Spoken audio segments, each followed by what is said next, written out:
Welcome back to the weekly news roundup. This is the business and the SillyVille edition.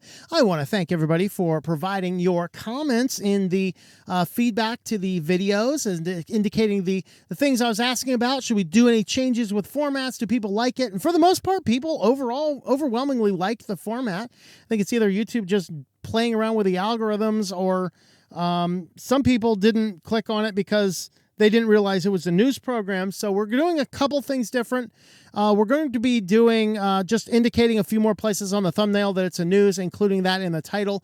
We'll be doing audio processing so that the highs and lows will be more normalized out. So it shouldn't be a big problem if you're doing headphones and, ranting and raving. I'll still rant and rave if you want to catch that craziness. You'll go and watch the show live, but the edited versions should be a lot calmer and cooler audio, provided I remember to do it every week. The biggest change is going to be we are moving the news program to 8 o'clock p.m. on Fridays, Eastern Standard Time. So we're backing the show up an hour earlier. If you happen to catch it live, it will be at 8 o'clock p.m. Eastern Standard Time instead of 9 o'clock. So that's really the biggest change that we are going to be doing.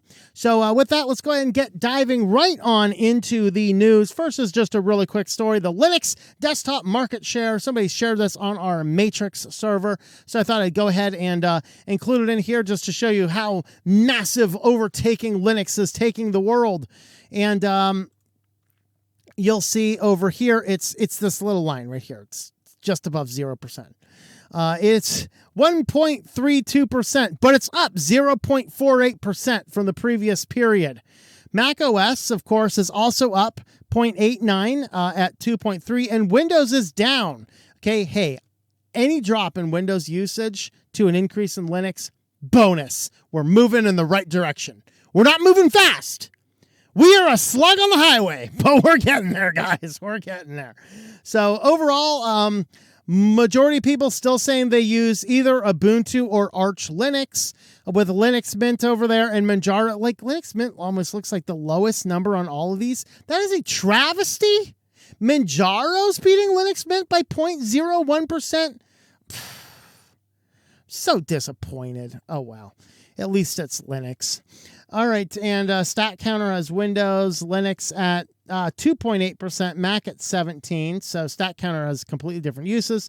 Stack Overflow suggests Linux personal use is 40%, professional use just under 40%. So more people using it for personal than professional. Bonus. See, that's why Ubuntu sucks. I'm kidding. But tomorrow we do have a video coming out on Ubuntu, or yesterday if you're watching this on Sunday. Fun muddling about time. All right, so overall, not a lot of change in the Linux market share, but let's go ahead and move on to the next real news. Google is going to start deleting inactive accounts after 2 years. So if you have emails in your accounts, if you just have weird analytics, if you have all sorts of stuff on a Google account and you have not logged into it for a period of time, they're going to delete it. Now, this is on the one hand, some people simply abandon accounts with very little usage. That makes complete sense. Some people have died and the accounts are kind of there for archival, and so that will raise a separate question. How do we handle accounts for archival purposes of people who are not abandoning the account, they just abandon the planet instead? So there does appear to be questions. Now, originally they said they were going to be removing all content, which included YouTube videos, which means the first YouTube video ever would be taken off the platform. Other very notable videos taken off the platform. That would kind of be a travesty. They have since backed up on that and said, yeah, they're going to keep the YouTube videos there. I think what they should probably do is like a happy medium. Like, I've heard it seen before that if you have a video that doesn't have any views within like a 6 month or so period of time, they might delete that video to save server space. I'd say if a video, whatever that time period is, if that is true, have that time if the account is completely disabled, because if the account is completely disabled and nobody's viewing the video, there's no reason to keep it around. That's my take on it, but I don't know. There's different arguments to be made one way or the other. Just be aware that if you do have old Google accounts, maybe you just have accounts and you're like, yeah, that's from the analytics on the website. I don't log into it. you might go ahead and log into that to make sure that you're doing that. Of course, this year in January or July 1st, just a couple months from now, Google is completely killing the old analytics in favor of the new, much more privacy invasive version. So that'll be something interesting to look out for. So at least give you an excuse to log in right now to see what in the world kind of nightmare is going on. All right, and our next story, Meta warns that Australia's plan to limit targeted ads could push free platforms towards subscription fees. I'm going to call balderdash, not a chance. So the problem here is that the whole idea, Facebook is posturing here. They're telling Australia, oh, if we get rid of targeted ads, we're going to lose a lot of money, all this kind of stuff. No. Very simple solution. As I've said on this channel many times before, contextual ads, not only do they work, but they are better. It makes sense. If I'm reading a Christian article and you give me ads about Bibles, chances are I might be interested in the ad about the Bible because I'm reading an article based on Christian thought. But if what happened to me, I visit AMSOIL once for a client of mine who needed to put a link to his AMSOIL site, and every damn website I was on for the next 3 months was nothing but AMSOIL, buy AMSOIL, buy AMSOIL, buy AMSOIL, buy AMSOIL, buy AMSOIL, buy AMSOIL, buy AMSOIL, buy AMSOIL, buy AMSOIL.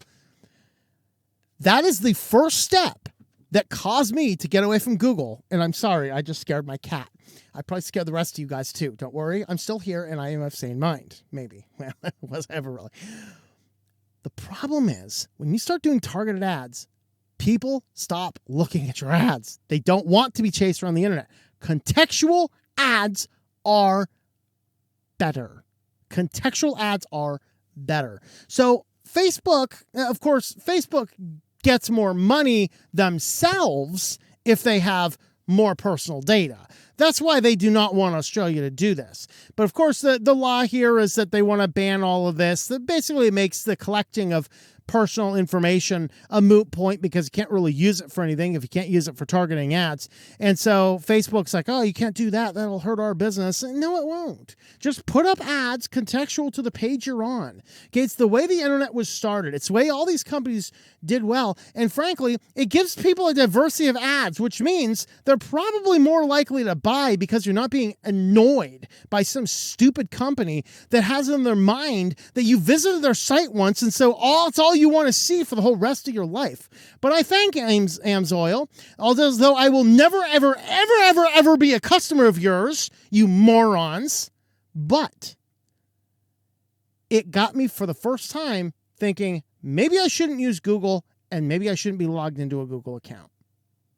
So, thank you, AMSOIL. But I'm still never buying your crap. All right, there was a Steam update. There's a few things here, privacy, blah, blah, blah. I was actually most interested in this one down here at the bottom. So, Steam is ending support for Google Analytics. As we just mentioned earlier, with Google Analytics in July is dropping their old Universal Analytics code in favor of their new GA4 code. This means that pretty much every website that's doing anything with Google Analytics is going to have to do a few changes and tweaks. And even when you do that, Google is going to annoy the bejeebers out of you until you set up every form of conversion metric to try and collect every form of personal data on every single user that comes in complete violation of every one of these privacy laws coming out. And you get this banner at the top of your site until you do all these things that your account is incomplete. Your account is incomplete. One of my clients, we are still getting emails because it's like your Google Analytics is going to stop working in July and blah, blah, blah. Well, the reason is because we're using an SEO plugin that allows us to input both of our analytics codes, and Google Analytics 4 completely sucks. So I actually am going to be using the Universal Analytics for all my reports until such time that it completely ceases to work, and then we're going to be switching to Google Analytics 4. But since we still have the Universal one, we're still getting the emails, but I go to Google Analytics 4, and it's still telling me, finish setting up your account, and all the things are relevant to our business. Set up conversions for your product sales. We're not doing product sales. Set up conversion. It's like, no. So because of all of that nonsense around the change in Google Analytics, Steam's like, we've had enough. We're having our own internal solution here. So as of this coming July, Google will no longer operate Universal Analytics Universal Analytics, which is a third-party site traffic reporting system that has been available for measuring traffic sources to the Steam store pages. Their announced placement will be a system called Google Analytics 4 or GA4, which you can read Google's help talking about it, and you're going to want help after you read that, I promise you. At the time, as the time has gone, we have come to realize Google's tracking solutions do not align with our approach to customer privacy, and with the migration to GA4, we have made the decision to end our support of Google Analytics system on Steam. Instead, we are focused on building the most useful parts of aggregated reporting into Steam itself, as described above. If you are currently making use of Universal Analytics, you will find that as of July 1st, your analytics reporting will no longer be getting data from Steam. So basically, I guess they can tie Google Analytics code into games. Is that how that's working? I don't know. I don't use Steam enough to know for sure. So with that, though, that is kind of what we are seeing, and that is kind of interesting. So it's good to see companies doing this, and this inspires me to think about that for possible future videos. Stay tuned. And our final article here has to do with EVs. And so, of course, one of the big problems with EVs, as we have detailed before, is they take so long to charge. See, I'm driving through the countryside, and I drive through. I'm escaping the killer bees of North Dakota, and I'm driving on through, and I run out of gas. I can stop at a gas station, drop $50, fill up my tank, and then be on my way in less than 5 minutes. And then, of course, I'm on my way to the rattlesnake that's going to try and kill me. But North Dakota is a dangerous place. What can I say? The problem with EVs is you run out of battery power. You got to stop for close to an hour just to get like 70 or 80% of your charge. So this company wants you to rent the battery. So you buy your EV without a battery, and then you rent the battery on a subscription model. Talk about you will own nothing. I mean, you have the car, but you can't drive it because your battery subscription has just ran out. So the idea here is they want to have cars easier to swap the batteries in and out. And this one company, and I think they had some branches in Norway, I think, and China. So this is a Neo car. So the idea of the Neo car, see, picture this, it's 2030. See, you'll own nothing, including the batteries in your car. 2030, you'll be on a road trip. Your EV battery is getting low. So instead of stopping for a half an hour to charge your batteries just enough to drive another 150 miles, now you pull into a store, and because you have the subscription model, they just raise your car up, plop out your batteries, and put a new battery in, and now you're at 100% in 5 minutes again. What's this cost? Well, what they're doing here is if you want to buy the car, including the batteries, let's see, the prices are down here somewhere. There you go. So if you want to own the battery and don't want to visit swap stations, your vehicle is going to cost you $58,000. No, thank you. But if you prefer to lease the battery, you pay just under $50,000. Still no thank you. With a monthly fee of $135. The costs are a bit higher, but if you opt for the 100K kilowatt battery, the idea is the same. Right? So for the monthly fee, you get a couple of swaps or a set amount of rapid charging. So you're paying $135 a month. You're getting a couple of swaps, and you're getting a certain amount of rapid charging to make sure that your batteries are there, or you can be on your way in about 5 minutes. The article here actually I was completely shocked from the NIT review. They actually did identify some of the downsides. One of the biggest downsides is the consistency of batteries. Like when you're doing individual battery cells, you need to make sure everything is balanced inside the battery itself. So for example, my house battery here in my van, if you do not know it, I am actually produce and do all these live streams from a mobile workstation in a van. Okay, and I have a 200 amp hour LiFePO battery, lithium phosphorus. Lithium phosphorus battery. So latest technology.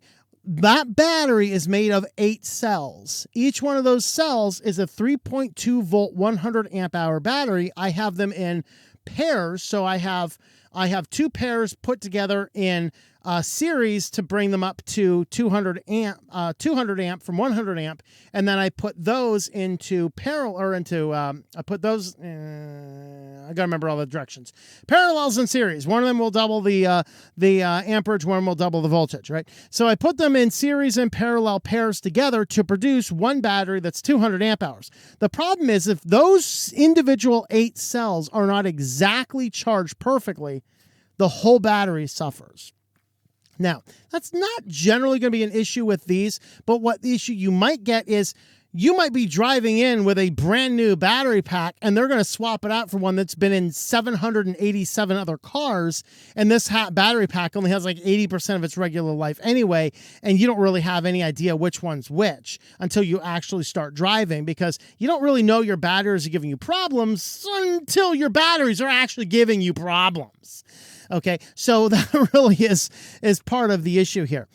So they actually did a really good job of identifying that as some of the problems, but that's their solution to the e-battery. Now, if it's only costing you $135 a month, depending on how many chargers and things you get, that's actually not horrible. But $50,000 for a car that you can't drive without paying $135 a month, that starts to become a little bit kind of crazy. It's like, how'd you like to have a car payment on top of your car payment? Or better let a battery payment on top of your car payment. Very interesting indeed. So very strange indeed, but definitely an interesting business idea for this world that wants us to be on perpetual subscription models.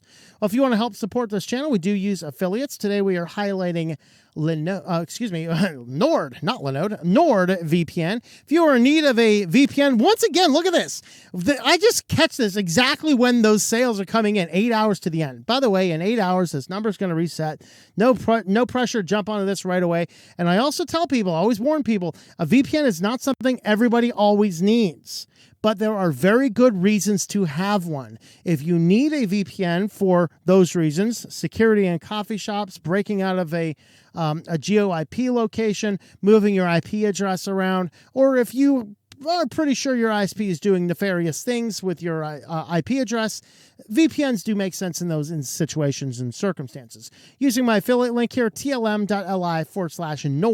that is going to get you some good discount here on a 2-year plan. 2 years plus 3 months, 63% off. Trust me, this 8-hour counter there, that's going to reset. So don't worry about catching that exactly then. And of course, here's just some extra details. They have a lot of different servers, and these guys have been tested in courts, and they are known to be a good, reputable VPN company. With that, guys, let's jump on down to your favorite place and mine. Head on to SillyVille. First up in SillyVille, Big Sauce wants your condiment data. That just sounds bad. But this is a Heinz dispenser, kind of like those Coke machines you go into these restaurants lately. Instead of having, like, I remember when you go in, you had like 4 options. You got your Pepsi, you got your Mountain Dew, and of course, if you were the cool kid, you did the suicide. It's not offing yourself algorithm. That's when you go in, you put your cup under all of them except Diet Coke, because that one was gross, right? So you put that together, you mix it all together, and now you have a soda that completely tasted like vomit, but that's okay. It was sweet vomit. Well, this is the same thing with condiments. So Heinz comes up with this idea that you can now mix and match your condiments together so that you can make over 200 different sauce combinations. Of course, they're tying these things into some forms of data connections where they can start tracing and tracking you and knowing what sauce combinations you happen to want. Very interesting. So it's an insights engine and business model, the executive clarified in a statement. That's not the quote I wanted to read. There was a quote in here. Let's see. Where was it at?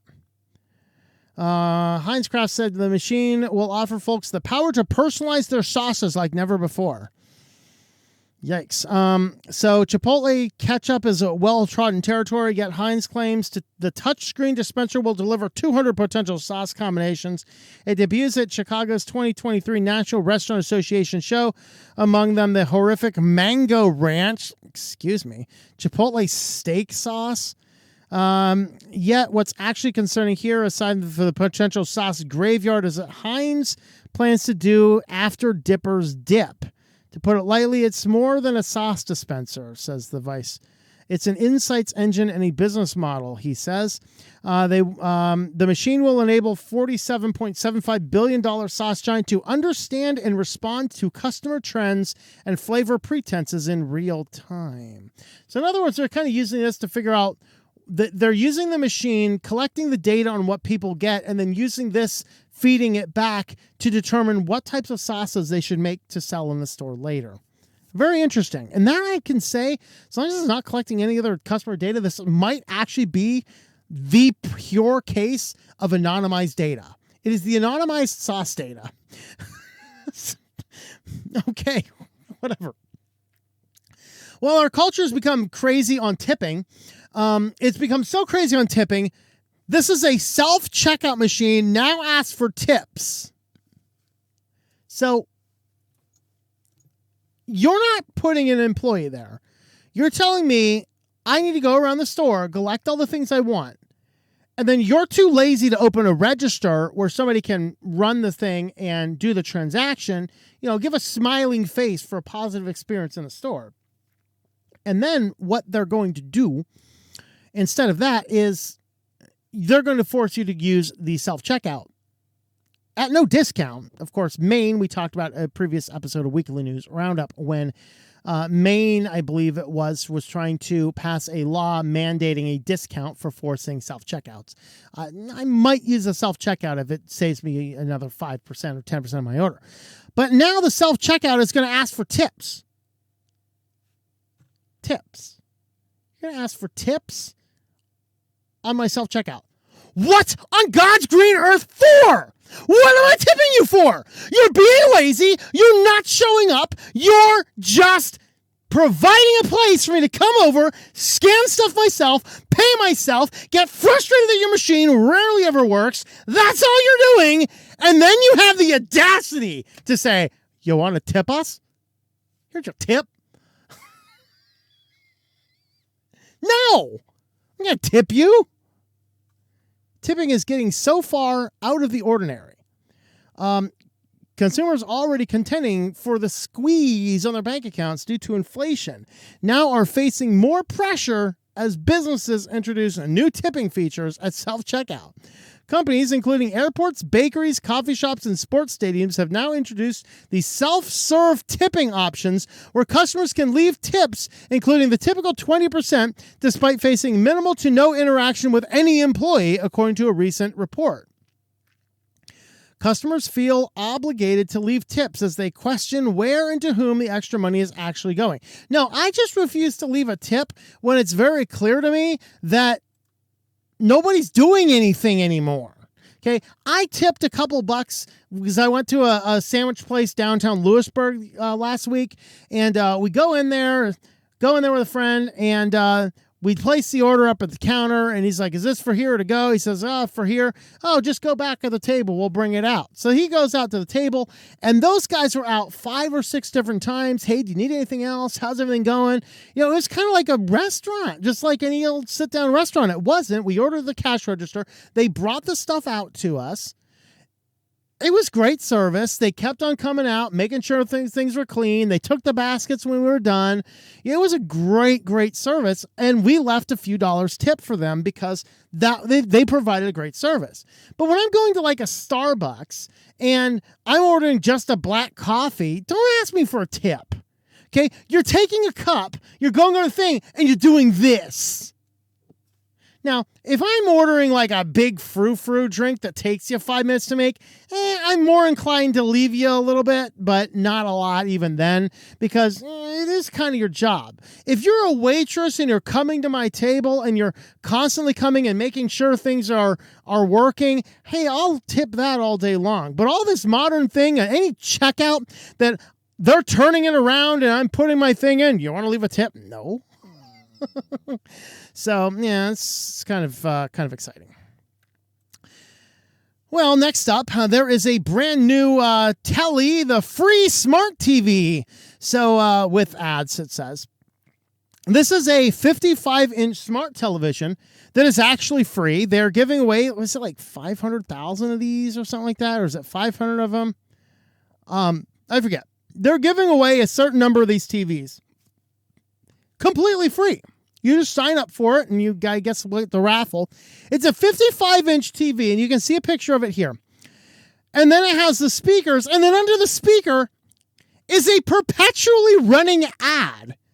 And this looks like it might be a camera, and there's probably a microphone. So Telly, once again, 1984 is not a training manual on the future. Okay, this is 1984 was a warning, not a playbook. So now we have a Telly, which is a giant telescreen, which looks as though it has a camera and microphones looking and listening to you, perpetually playing your stuff with a perpetual second screen just for ads. And they're free. But they're collecting all this data on you. But then when people dug into their privacy policy, I don't want to click that. We'll just read their thing down here. They have it quoted down here. This is literally in the privacy policy they published, which was full of typos and questionable content. As noted in the terms, we do not knowingly collect or solicit, no space, our personal data about children under 13 years of age. If you, no space there, are a child under the age of 13, please do not attempt to register for or otherwise use services. So the 13-year-olds and under are not allowed to watch the telescreen TV. Okay, great. But no personal, no space there either, data about the child is collected. So if you do, using it may capture the physical presence of a child under 13, but no personal data is collected. If we learn to have collected personal data from a child under 13 years of age, we will delete that information as quickly as possible. And then here's a parentheses. I don't know if that is accurate. Do we still say we delete the information, or is there another way around this? If you believe that child under 13 may have provided personal data to us, please contact us at. So completely full of typos, totally violating privacy laws.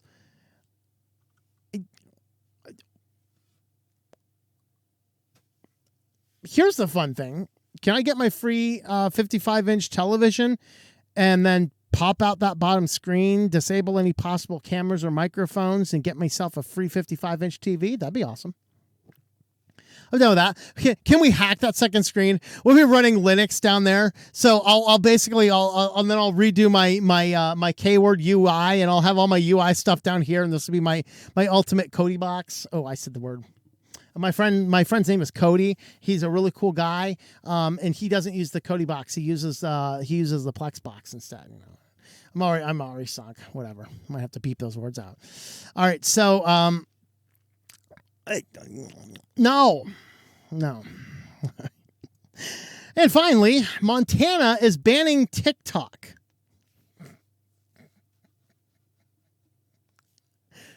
Good luck with that. This isn't like on government employees. This is literally influence like citizens of the state. Allegedly, one of the more free states says, hey, citizens, you're not allowed to have this app. That's a little heavy-handed, isn't it? First of its kind law that makes it illegal for residents to use TikTok in the state. Y'all guys from Montana, y'all need to fire your legislator. They are clearly incompetent buffoons. Are they throwing around turds and bananas while they're in there? I mean, really? We're going to ban TikTok in the state of Montana. Okay, I agree people shouldn't be using TikTok. That's what parents are for. And if you're a parent too dumb to do that, well, sadly, Jerry Springer died. But maybe there's... we can get you on Dr. Phil or something. Talk about why you shouldn't allow your children to be on like TikTok and stuff like that. I mean, I completely understand the heart of the law here. But the government coming down and saying, hey, citizens, we are the free state of Montana. You're not allowed to use that app on your phone. Really? Okay, how are you going to enforce this? Are you going to be like TikTok checkpoints? You're going to roll up and the Montana Mountie is going to stop. May I see your phone?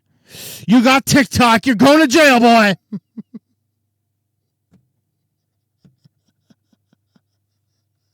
Are they going to try and block it with like IPs?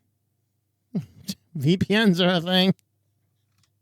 We need to get these crusty morons that know nothing about technology out of every form of political office. Like, there should be a basic computer competency exam on anything, like on all of the paperwork allowing you to register for any public office. Because in this current world, if you do not know how technology works, you are going to be more damage to our society than anything positive. Okay. I agree TikTok is bad and we shouldn't have it. In principle, I would love to see some nationwide blocking of it somehow, but for a state to come down and be like, we are all about freedom of speech, you can't have that app. The Montana ape-like Republican governor, Governor Monkey Spit, Greg Giaforte, is it Giaforte? I don't know. Signed the law last Wednesday, expecting a legal fight would follow. The law, which isn't scheduled to take effect until January 1st, 2024, faces the litany of questions over whether a state can even enforce the law. New rule in Montana will have far more reaching effects than TikTok bans already in place on government-issued devices. Nearly half the state in the U.S. federal government. There are 20,000 TikTok users in Montana as well. I didn't know there were 20,000 people. Yes, there were. As well as 6,000 businesses that use the video sharing platform, according to the company spokesman. Why? Of course, because TikTok is bad. I agree. TikTok is bad. I don't think anybody should use it. I think if you're a parent and you let your children on TikTok, I think you're probably a candidate for a bad parent. Let that sink in. But I can't restrict my kids from using TikTok. Yes, you can. You're the parent. Your kids shouldn't even have a smartphone. But they need to call me. You can buy a dumb phone. Trust me. I bought one for my friend. Set it all up and everything. It works great. It's a phone. You flip it open and it has numbers and you can store contacts and you can call them up and be like, Mom, I'm in a bad situation. You can call them. Where are you? I'm coming home from school. Great. You can do that without a smartphone. Don't sit here and be like, I can't tell my kid he can't be on TikTok. Because I've got news for you. If your kids are on TikTok, your kids are going to get involved in all sorts of stuff that they shouldn't be involved in. So, this is like a waste of time. Yeah, we're going to ban TikTok because we don't know how the internet works. We don't know how phones work. We don't know how computers work. We don't know how anything works. We're going to ban TikTok because we're Republicans. This is why I'm not a Republican, guys. Y'all are idiots too.